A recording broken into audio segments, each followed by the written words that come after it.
everybody. We are absolutely thrilled to have on today Melinda Clifton, who's the Head of Change Enablement at QIC. Thanks for joining us today, Melinda. No problem. Thanks for having me. Awesome. So just really quickly, in your words, what is change enablement? Change enablement to me is a progression of the change management function or the change management profession. Change management focuses on a process to transition a person, or people, or an organisation from a current state to a future state. But to me, change enablement is providing the coaching, the guidance and the support on top of that process in order for people to become better skilled at managing that process themselves. I think to an extent you'll also, you'll always need or require that change management, change manager or the change management function, but it's about upskilling and enabling people a little more. Right. Okay, that's pretty cool. What is change enablement's relationship with the project realm? Is there any crossover there at all? Project management and change management really need to work hand in hand. We have developed a change framework at QIC in alignment with our project management framework. Project management in our world kind of focuses on installing a product or a process or a technology to a budget, in scope and to a timeline. Change management, on the other hand, complements that in that it ensures that the people who are required to use that new product or process or technology are committed to the new kind of skills or behaviours that they require to be able to use that new product, process or technology and to be able to fully realise the benefits of that. I don't see that there's any crossover. I actually think that both done well together really lead to ultimate success. Right. Okay, that makes sense. You mentioned before that there's some kind of process for the change to happen. Is that the same for every single change that happens, or is it adapted per project? No, so we have our change management strategy and framework at QIC, and it provides us with a level of consistency for all our change initiatives. However, we do adapt it according to the project, the scope, the stakeholder group, and obviously budget and time frame as well. So the important thing about managing change is that it's not a one-size-fits-all solution, and we can't be expected to be able to use our process and pick it up and use it exactly the same way on the next project. So change managers really need to be able to adapt and be flexible in the situations that they're facing. And in a nutshell, our process at QIC includes kind of defining and understanding the change and then building leadership and engagement plans around this in order to ensure that our people build the necessary skills and behaviours that are required for the future, which is what I referenced earlier. Right. So because you have a job in change enablement, it must mean that change happens all the time at QIC. Yeah. But one of the biggest disruptions, certainly in my lifetime, has been COVID. So how have you guys kind of navigated that, or what have some things come up been? Yeah, I think it's been a very unique situation the last 4 or 5 months. They say that nothing brings people together like a united enemy. And I think in some ways, one thing about the whole kind of pandemic is that it's brought about disruption to many organisations across the globe in the same way. We've all had to kind of start working remotely from home. We've been in lockdown. We've faced so many different situations at a relatively same pace across the world. So in that respect, I think it's brought about the same disruption for QIC and for us as it has for everyone else. I think the difference is how an organisation responds to it. And at QIC, we conducted impact assessments across our organisation, across our entire business. And whilst we found that there was a lot of adverse disruptions like, virtual meeting fatigue, a lower ability for employees to collaborate and share knowledge and information, our employees' inability to separate their home and work lives and that kind of disruption there.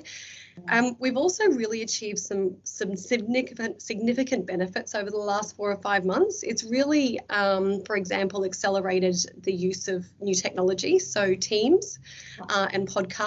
So we've really been able to kind of make strides in that way.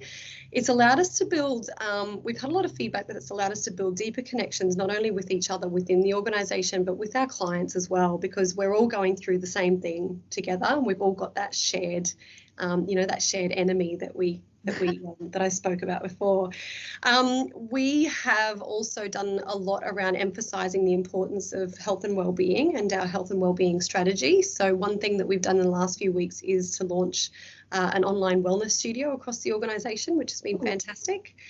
And it's also allowed us to really progress things like our flexible working standards and processes. So, yeah, you know, whilst we had the ability to work remotely and work from home previously, you know, prior to the whole pandemic, it's really proven that working flexibly is very, you know, productive and effective as well. And that in turn allows us to really drive better diversity through our recruitment processes because, you know, we're not restricted to just hiring in Brisbane or Sydney or where our offices are anymore. We can actually look to hire anywhere. So they're just a few of the benefits that we've taken away from it. Wow, that's great. Sounds like a real shift in like internal policies as well, which is usually takes really long. It does, yeah. Turning around this time. In your experience, what's been a big roadblock for successful change management, and how can it be reduced or removed to make your job easier, essentially? Yeah. I wouldn't necessarily say it's a blocker, but rather an essential element for successful change is strong leadership. So leadership need to not only be on board with the change that's occurring, but they also need to be on board with the value that a change management function or process brings. Right. So there's a lot of data and research and statistics that shows the value of change management, but it's not a tangible thing. People can't see it, they can't feel it. And in my experience, the only way to really show the value of change management is to demonstrate it. So, you know, delivering something that really shows the value of change management, whether it's a small project, whether it's a deliverable as part of a larger project, busy executives really need to see and experience the value.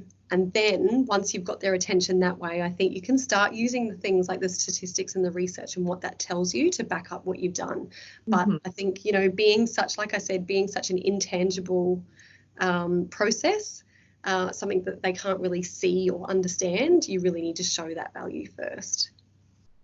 Okay, that's, yeah, true. It is intangible. Yeah. I didn't think about that at all. That's true. Yeah.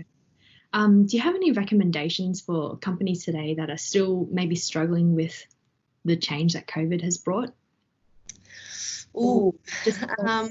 Yeah, throw that one out there. I can tell you about the learning, certainly from a QIC perspective. We definitely didn't follow a step-by-step process through this whole period because the situation shifted constantly, and it's still shifting every day. You know, look at Victoria, and sadly what they are having to go through again. And the pace of change that we've experienced over the last 4 or 5 months has been nothing like I've ever experienced before either. And sometimes it seemed to be changing on an hourly basis, you know, when I think back and reflect on it. But there's a few learnings, I guess, that we took away in terms of what really helped us. From a practical point of view, our technology. So our IT department's investment in technology over the last few years to transition us to a cloud environment really meant that we were ready to work remotely, and that process was fairly seamless. But from a personal point of view, our executive team showed real leadership. So it's, we've seen a lot of very authentic and consistent leadership over the last number of months.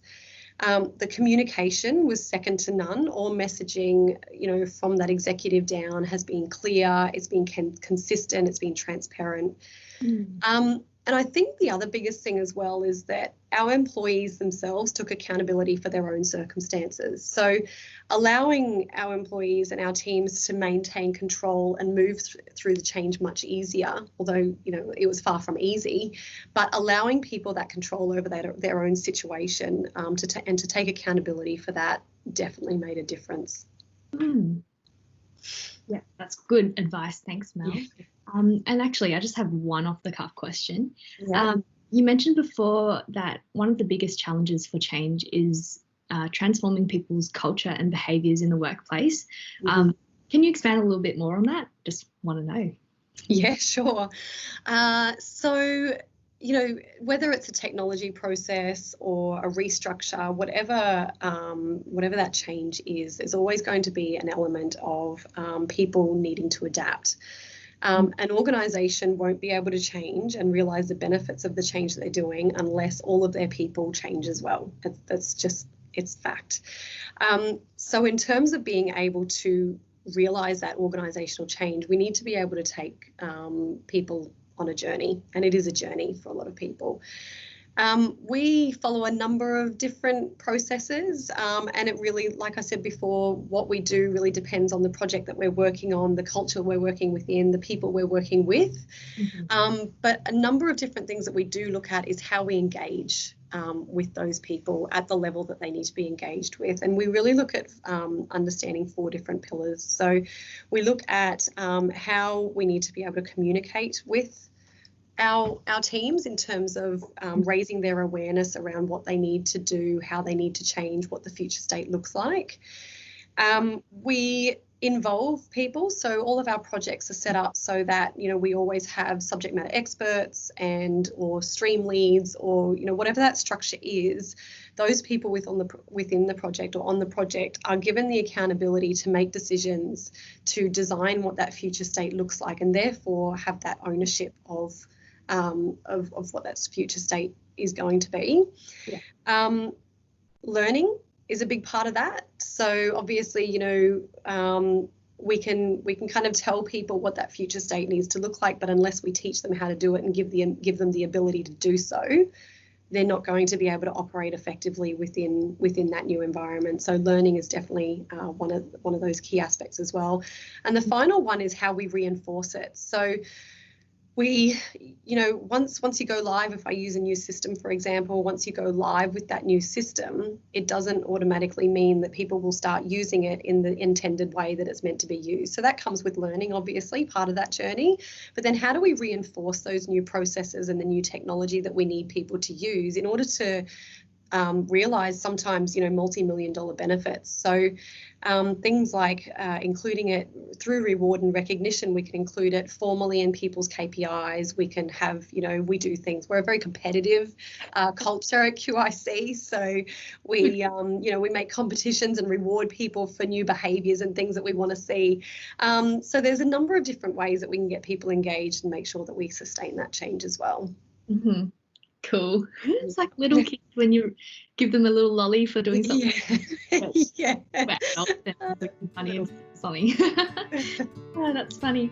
All right, I think that's all we've got time for today, Mel. Thank you so much again for chatting. No problems. Thank you.